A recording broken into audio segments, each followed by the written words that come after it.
Hello friends, मैं doctor नवीन चंद्रा और स्वागत करता हूं आपका अपने यूट्यूब चैनल जीएस वर्ल्ड पे। सबसे पहले आज का हमारा टॉपिक है पेशवा और उसका कार्यकाल।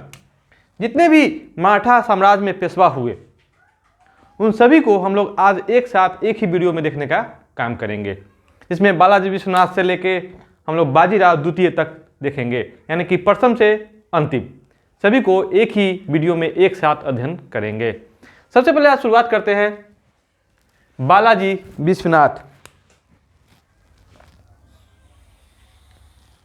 बालाजी विश्वनाथ, इनका कार्यकाल 1713 से 1720 ईस्वी तक रहा। 1713 से 1720 ईस्वी तक रहा, मतलब कितने वर्ष? 7 वर्ष। ठीक है। बालाजी विश्वनाथ कैसे साहू के साथ जुड़ा, साहू के साथ कैसे इनका आना हुआ, तो आप देखेंगे कि जब साहू औरंगजेब के कैद से बाहर निकला तो उत्तराधिकार के लिए ताराबाई के साथ खेरा का युद्ध हुआ 1707 ईस्वी में। 1707 ईस्वी में उत्तराधिकार के लिए कौन सा युद्ध हुआ? खेरा का युद्ध। ठीक है, जिसमें बालाजी विश्वनाथ ने साहू का साथ दिया। साहू इससे काफी प्रसन्न हुआ और बालाजी विश्वनाथ आर्थिक मामलों के जानकार ब्राह्मण थे, जिससे साहू ने इसे अपने मंत्रिमंडल में शामिल कर लिया और 1708 ईस्वी में बालाजी विश्वनाथ को सेनापति के पद पर नियुक्त किया। और इनके कार्यशैली को देखते हुए, इनके ईमानदारी को देखते हुए, इनकी योग्यता को देखते हुए साहू ने 1713 ईस्वी में पेशवा बना दिया। बालाजी विश्वनाथ का पेशवा बनना मराठा साम्राज्य के इतिहास में एक निर्णायक क्षण था, क्योंकि इसके बाद पेशवा का पद इतना अधिक शक्तिशाली हो जाएगा कि अब छत्रपति सिर्फ नाम मात्र का रह जाएगा। अभी से संगोला की संधि को तो हम बाद में लेते हैं, लेकिन छत्रपति अब नाम मात्र का रह जाएगा। साहू की भी उपयुक्तता बहुत कम जाएगी। बालाजी विश्वनाथ ने साहू को मजबूत करने के लिए काफी महत्वपूर्ण काम किया और सबसे महत्वपूर्ण काम इसका रहा 1719 ईस्वी में। बालाजी विश्वनाथ ने 1719 ईस्वी में सैयद बंधुओं के साथ एक संधि करी। सैयद बंधुओं के साथ एक महत्वपूर्ण संधि की। ये सैयद बंधु कौन था, तो हम लोग इसको एक अलग वीडियो में देखने का काम करेंगे। सबसे पहले कि सैयद बंधु के साथ बालाजी विश्वनाथ ने जो संधि किया वो संधि क्या था। तो इस संधि के तहत उस समय के मुगल बादशाह फर्रुखसियर ने, फर्रुखसियर तो था ही उस समय मुगल बादशाह, लेकिन उसने इस संधि को मान्यता नहीं दिया था। सैयद बंधुओं ने यह मान लिया कि जो भी स्वराज का क्षेत्र है उस पर छत्रपति का अधिकार होगा और कुछ क्षेत्रों से इनको चौथ उछलने का भी अधिकार होगा। तो बहुत सारे अधिकार मराठों को मिल गए। मराठा एक प्रकार का स्वतंत्र यहां पर शासक हो गया। मुगल बादशाह ने इसको मान लिया। तो जो 1719 ईस्वी में महत्वपूर्ण संधि हुई, इसको मराठा साम्राज्य का मैग्ना कार्टा कहा गया हुआ है, मतलब अधिकार पत्र।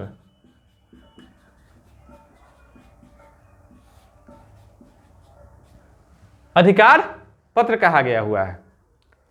यह संधि मराठों के लिए काफी महत्वपूर्ण सिद्ध हुआ, क्योंकि अब मुगलों के आंतरिक मामलों में मराठों का दखल शुरू हो गया। क्योंकि ये जो सैयद बंधुओं ने ये मराठों के साथ संधि की थी, तो सैयद बंधुओं का उस समय का उद्देश्य था तत्कालीन मुगल बादशाह फर्रुखसियर को गद्दी से हटाना। ठीक है, जो कि वो कामयाब भी हुआ, यानी कि संधि पूर्ण रूपेण दोनों मामलों में दोनों पक्षों के लिए सफल रहा। 1720 ईस्वी में बालाजी विश्वनाथ की मृत्यु हो जाती है। उसके बाद सबसे योग्य पुत्र उनका बाजीराव प्रथम अगला पेशवा बनता है।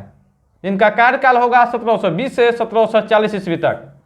20 वर्षों का इनका पेशवा काल होगा। कितने वर्षों का होगा? तो 20 वर्षों का। कहते हैं इन 20 वर्षों में बाजीराव पेशवा ने अनेक लड़ाइयां लड़ी और एक भी लड़ाइयां नहीं हारे। ये जो युद्ध करते थे, इनकी युद्ध की शैली थी छापामार युद्ध शैली।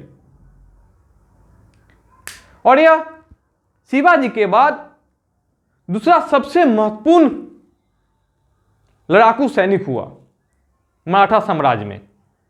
कहते हैं इसको उन लोग शक्ति का अवतार मानते थे, सैनिक शक्ति का अवतार मानते थे। आपको सैनिक पेशवा के रूप में इनको जाना जाता था।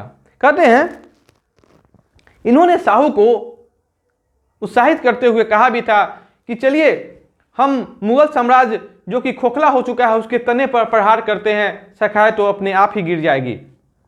जिस समय यह बात कही थी उस समय इनकी उम्र मात्र 20 वर्ष थी। शाहू ने जवाब में कहा भी था कि निस्संदेह आप यह काम कर लेंगे, लेकिन क्यों? क्योंकि आप योग पिता के योग पुत्र हैं। इनकी लड़ाई की शैली को देखते हुए, इनकी योग्यता को देखते हुए इन्हें लड़ाकू पेशवा कहा जाता है। इसने मराठा साम्राज्य को काफी विस्तार किया, निजाम को पराजित किया जो दक्कन के महत्वपूर्ण शासक था। यही नहीं, 1737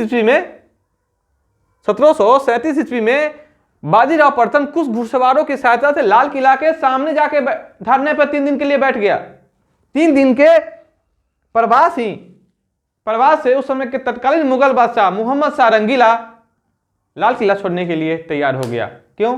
मराठों के डर से। लेकिन बाजीराव प्रथम का यहां सिर्फ उद्देश्य अपने मराठा शक्ति का प्रदर्शन करना था, न कि दिल्ली की गद्दी पर कब्जा करना। गुरिल्ला युद्ध का समर्थक था बाजीराव प्रथम। बाजीराव प्रथम की यहां पर बहुत महत्वपूर्ण कार्य होगा हिंदू पद पादशाही के आदर्शों को अपनाना। मतलब कि यह किसी भी हिंदू शासक के साथ दुर्व्यवहार नहीं करता है, किसी भी हिंदू शासक के खिलाफ आक्रमण नहीं करता है, नहीं उससे चौथ उछलने का काम करता है। ये हिंदुओं को आपस में एक संगठन बनाना चाहता था। और ये जो हिंदू पद पादशाही की जो आदर्श था, यह सिर्फ बाजीराव प्रथम तक ही रहा, क्योंकि इसके बाद जो इसका पुत्र होगा बालाजी बाजीराव इन आदर्शों को त्याग देगा। लेकिन बाजीराव प्रथम की यह बहुत महत्वपूर्ण उपलब्धि थी, हिंदू पद पादशाही के आदर्शों को अपनाना। बाजीराव प्रथम अपने समय के महत्वपूर्ण शासकों को पराजित किया था, शक्ति के अवतार के रूप में भी जाने जाते थे। सैनिक पेशवा ये कभी भी युद्ध से घबराते नहीं थे। ये इनकी कुछ महत्वपूर्ण उपनाम होंगे, लड़ाकू पेशवा, सैनिक पेशवा, शक्ति के अवतार। अब आते हैं मस्तानी। अभी मूवी आई थी बाजीराव मस्तानी। तो बाजीराव प्रथम का मस्तानी के साथ जो प्यार की कहानी है, और यही कहानी उसके फैमिली से उसको अलग करने का काम करता है, जो कि बाजीराव प्रथम के अकाल मृत्यु हो जाती है। जो योद्धा बाहर में कहीं नहीं हारा, वो अपने घर में आके हार गया। सिर्फ एक कारण, बाजीराव मस्तानी। 1740 में इसकी मृत्यु हो जाती है।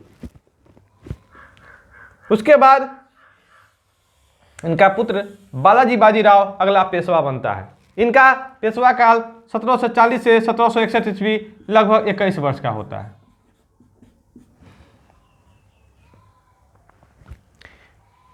बालाजी बाजीराव को नाना साहब उपनाम से भी जाना जाता है।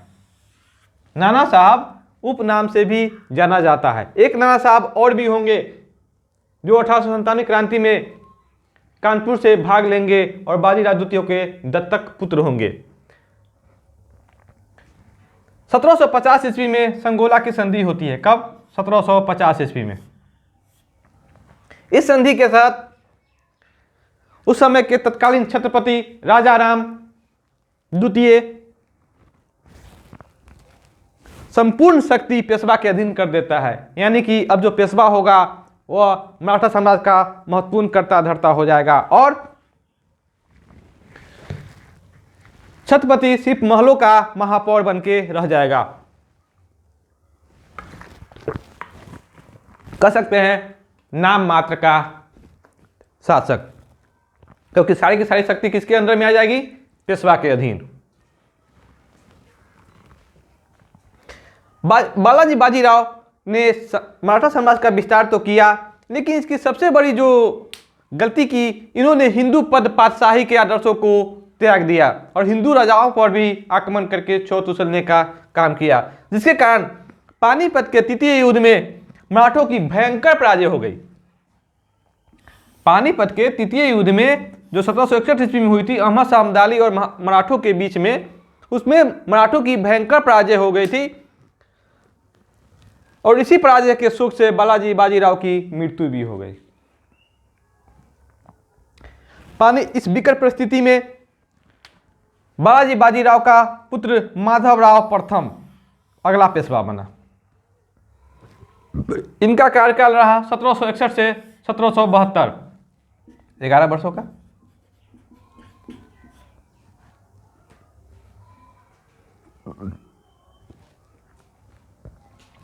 जिस समय यह पेशवा बने इनकी उम्र मात्र थी 17 वर्ष,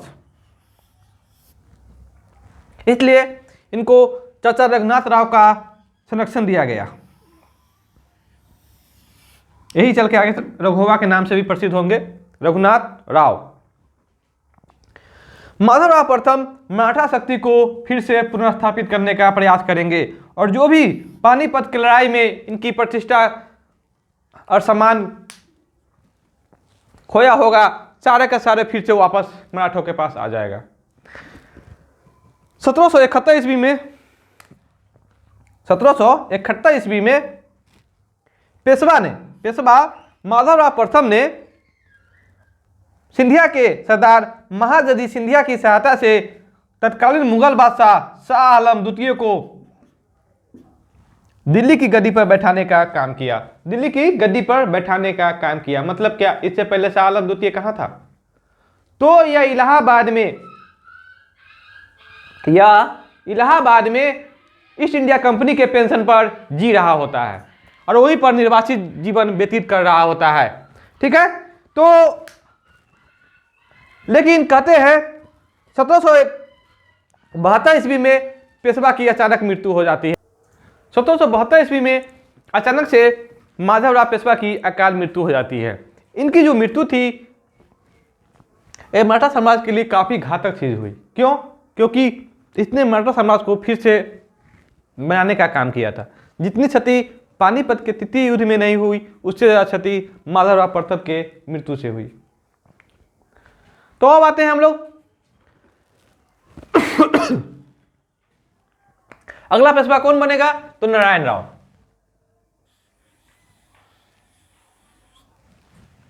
जो कि इनका शासनकाल होगा पेशवा काल 1772 से 73, 1 वर्ष का। यह माधवराव प्रथम का भाई होगा। क्या होगा? भाई होगा। अब क्योंकि माधवराव प्रथम का संरक्षक कौन बना था? रघुनाथ राव। तो यह उम्मीद कर रहा होता है कि इसके बाद पेशवा कौन बनेंगे? तो रघुनाथ राव। यही कारण है कि उसने ईर्ष्यावश नारायण राव की हत्या कर दी।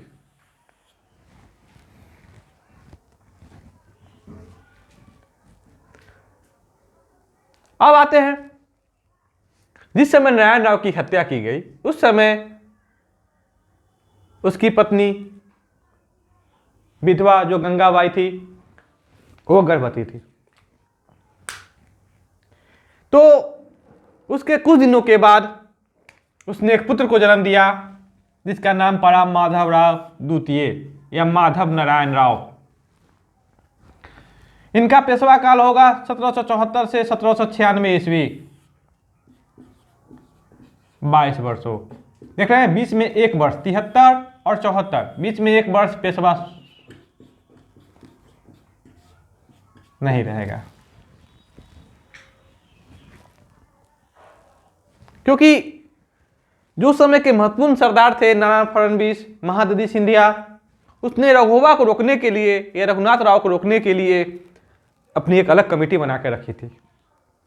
यही कारण है कि नारायण राव की विधवा गंगाबाई ने 1774 में जब एक पुत्र को जन्म दिया तो उसको माधव राव द्वितीय नाम दिया गया और उसको ही पेशवा बना दिया गया। यानी कि ये जन्म लेते ही पेशवा बन गया। तो क्या आप समझ लीजिए कि जो जन्म लेते ही पेशवा बनेगा वो पूरे के पूरे मराठा साम्राज्य को कैसे संभालेगा। तो मराठा साम्राज्य को संभालने के लिए, पेशवा की देखरेख करने के लिए 12 सदस्यों की एक कमेटी बनाई गई जिसका नाम रखा गया काउंसिल ऑफ रीजेंसी, जिसको बार भाई भी कहते हैं, समिति, बार भाई समिति,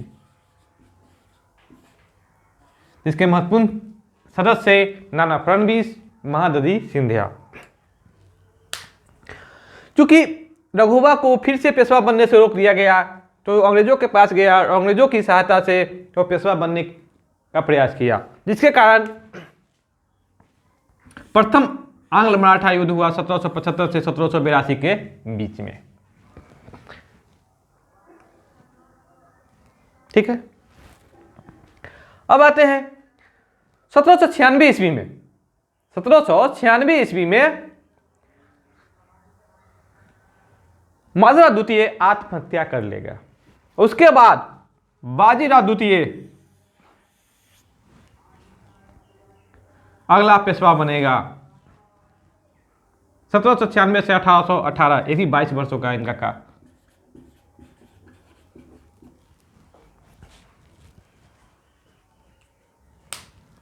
बाईस वर्ष।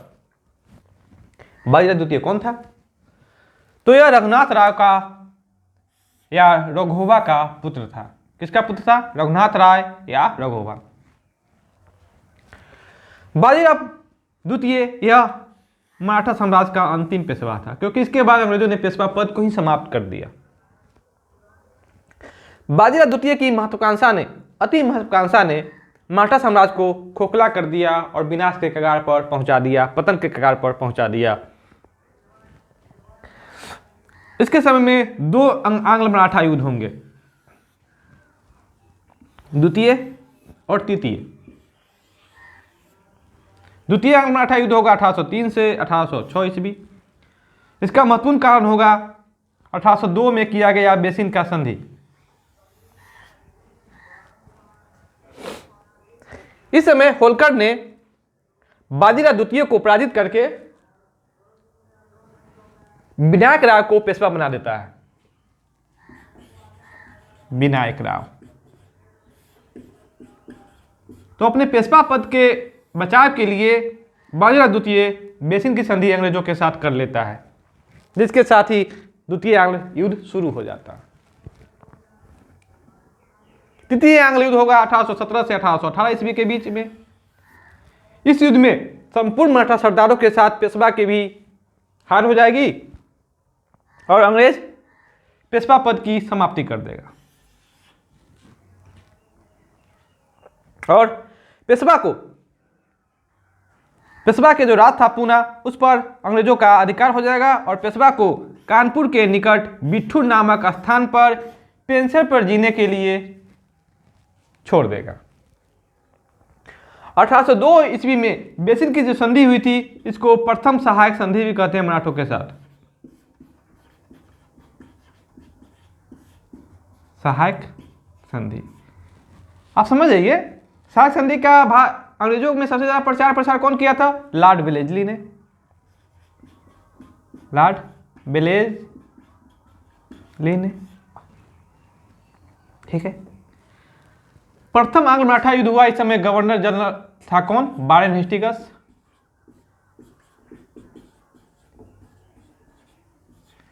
द्वितीय के समय लॉर्ड वेलेस्ली।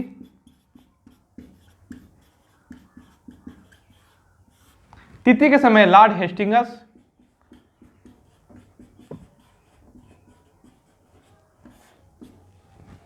तो ये रहा आज के हमारे इस वीडियो में एक ही साथ संपूर्ण पेशवा, सारे पेशवा और उनके कार्यकाल। हमारा ये वीडियो आपको कैसा लगा कमेंट बॉक्स में आप लोग कमेंट जरूर करेंगे। आप प्लीज़ मेरे इस वीडियो को लाइक, सब्सक्राइब और शेयर करेंगे।